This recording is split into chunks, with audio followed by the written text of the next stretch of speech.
Morning, it's Julie here at Portfolio Oomph. I wanted to talk to you about UCAS this morning. Last week I was doing just a bit of research, catching up on dates, and noticed that the title of this video, of course, is about the UCAS deadline. It's always been the 15th of January, but it's now the 26th of January. And I'm anticipating that this is really because of last year and the changes with COVID restrictions. It moved on a little bit later actually than that last year. It was the 29th of January last year, which I had thought was just a one-off because of COVID. But it seems that this year, 26th, is the date for the equal considerations deadline. So the vast majority of UCAS courses that go through UCAS go through this January deadline. Watch out if you're applying to Oxford or Cambridge. There are some art and design courses at these universities. They're in the earlier deadline. But as I say, most of them are January the 26th now.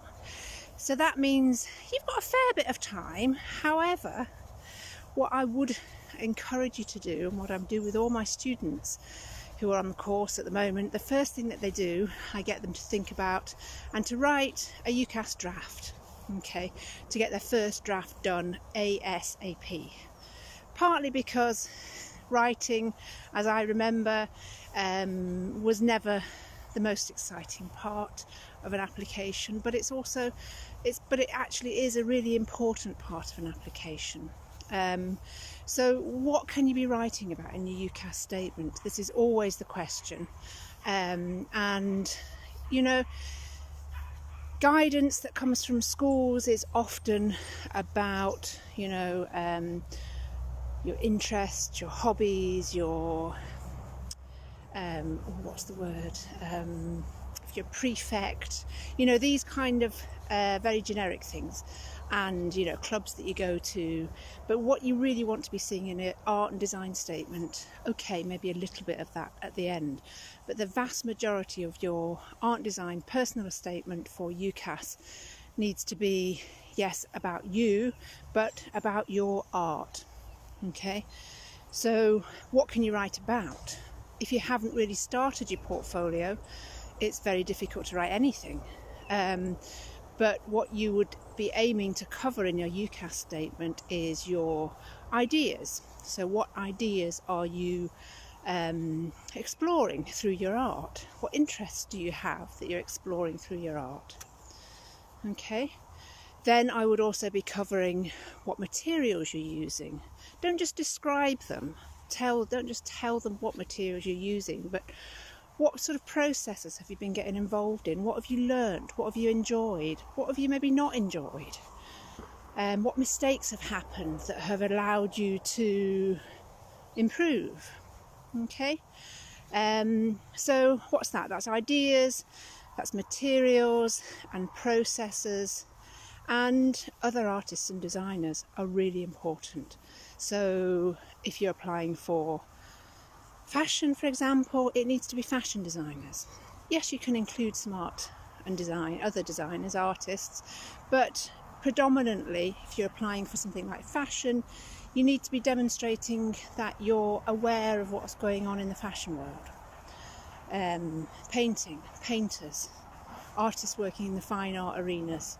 And again, not just describing, I am interested in but what is it about their work that you enjoy? Is it their ideas? Is it their processes? Is it the way they use their paint?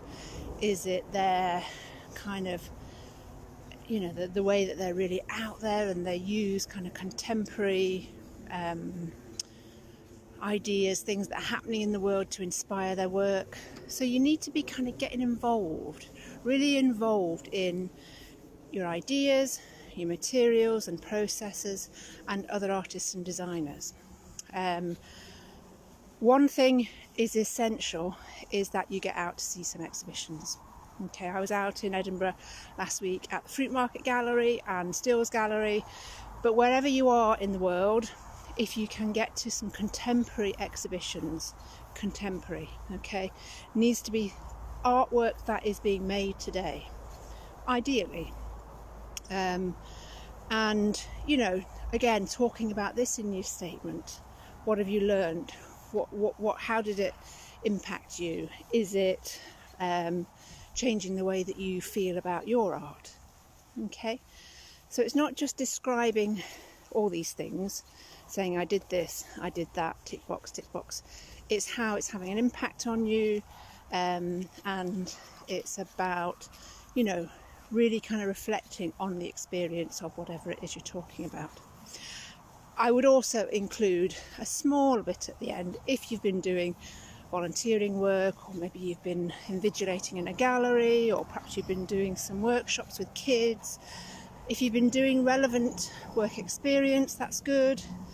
And yeah, really that's the basis of what I would be including in an art and design UCAS personal statement. And getting the first draft, I'm just going to stop here, it's getting busy up here. That's if you can get a first draft done sort of now, then that's the most difficult bit done, because once you've done the first bit you can start adding to it, you can take bits away, scrap bits, but getting that first bit is always the hardest bit, I've experienced with students. So nothing to stop you, get started. UCAS deadline 26th of January.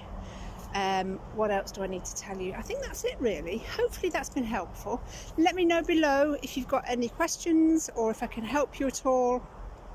I'm still taking students on now. I'm taking them on 10-week course. 20 weeks is taking as well past January. So if you still want to work with me, or you're thinking about how on earth am I going to get this portfolio working, then get in touch as soon as you can do.